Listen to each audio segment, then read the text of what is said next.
Welcome to Daily Scripture Reading. I do not own the rights to this music. Numbers chapter 16. This is the English Standard Version. Korah's Rebellion. Now Korah, the son of Izhar, son of Kohath, son of Levi, and Dathan, and Abiram, the sons of Eliab, and On, the son of Peleth, sons of Reuben, took men, and they rose up before Moses with the number of the people of Israel, 250 chiefs of the congregation, chosen from the assembly, well-known men.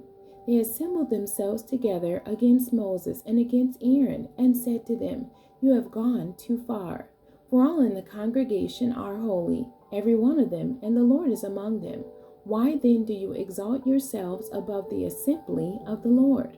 When Moses heard it, he fell on his face, and he said to Korah and all his company, "In the morning the Lord will show who is his, and who is holy, and will bring him near to him. The one whom he chooses he will bring near to him. Do this, take censers, Korah and all his company, put fire in them, and put incense on them before the Lord tomorrow. And the man whom the Lord chooses shall be the Holy One. You have gone too far, sons of Levi." And Moses said to Korah, "Hear now, you sons of Levi, is it too small a thing for you that the God of Israel has separated you from the congregation of Israel, to bring you near to himself, to do service in the tabernacle of the Lord, and to stand before the congregation to minister to them, and that he has brought you near him, and all your brothers the sons of Levi with you? And would you seek the priesthood also? Therefore it is against the Lord that you and all your company have gathered together. What is Aaron that you grumble against him?" And Moses sent to call Dathan and Abiram, the sons of Eliab, and they said, "We will not come up. Is it a small thing that you have brought us up out of a land flowing with milk and honey, to kill us in the wilderness, that you must also make yourself a prince over us? Moreover, you have not brought us into a land flowing with milk and honey, nor given us inheritance of fields and vineyards. Will you put out the eyes of these men? We will not come up." And Moses was very angry and said to the Lord, "Do not respect their offering. I have not taken one donkey from them, and I have not harmed one of them." And Moses said to Korah, "Be present, you and all your company, before the Lord, you and they, and Aaron tomorrow.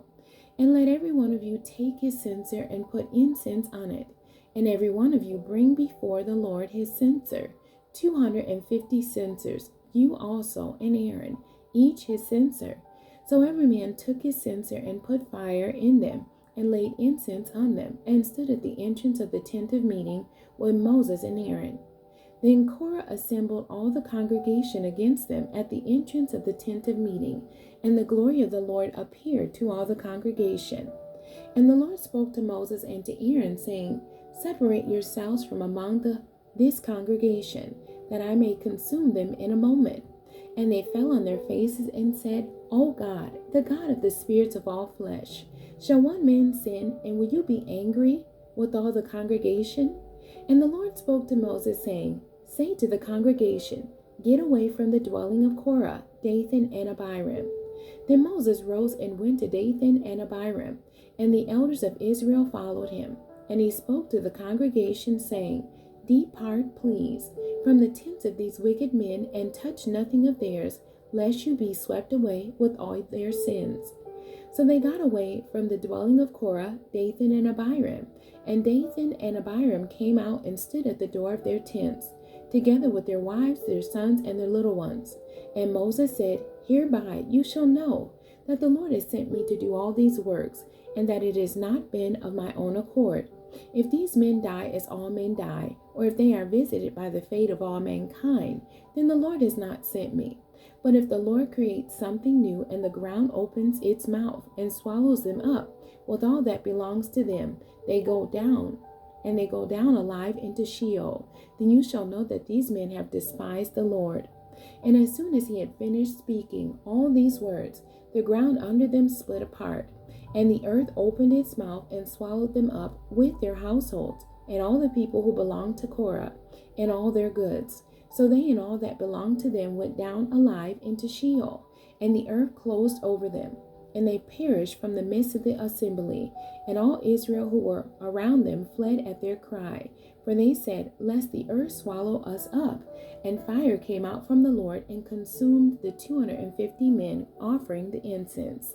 Then the Lord spoke to Moses, saying, Tell Eleazar, the son of Aaron, the priest, to take up the censers out of the blaze. Then scatter the fire far and wide, for they have become holy. As for the censers of these men who have sinned at the cost of their lives, let them be made into hammered plates as a covering for the altar, for they offered them before the Lord, and they became holy. Thus they shall be assigned to the people of Israel. So Eleazar the priest took the bronze censers, which those who were burned had offered, and they were hammered out as a covering for the altar, to be a reminder to the people of Israel, so that no outsider who is not of the descendants of Aaron should draw near to burn incense before the Lord, lest he become like Korah and his company, as the Lord said to him through Moses. But on the next day, all the congregation of the people of Israel grumbled against Moses and against Aaron, saying, You have killed the people of the Lord. And when the congregation had assembled against Moses and against Aaron, they turned toward the tent of meeting, and behold, the cloud covered it, and the glory of the Lord appeared. And Moses and Aaron came to the front of the tent of meeting, and the Lord spoke to Moses, saying, Get away from the midst of this congregation, that I may consume them in a moment. And they fell on their faces. And Moses said to Aaron, Take your censer and put fire on it from off the altar, and lay incense on it, and carry it quickly to the congregation, and make atonement for them. For wrath has gone out from the Lord, the plague has begun. So Aaron took it as Moses said, and ran into the midst of the assembly. And behold, the plague had already begun among the people. And he put on the incense and made atonement for the people. And he stood between the dead and the living, and the plague was stopped. Now those who died in the plague were 14,700, besides those who died in the affair of Korah. And Aaron returned to Moses at the entrance of the tent of meeting when the plague was stopped. The end. God bless you, and thank you for joining me today.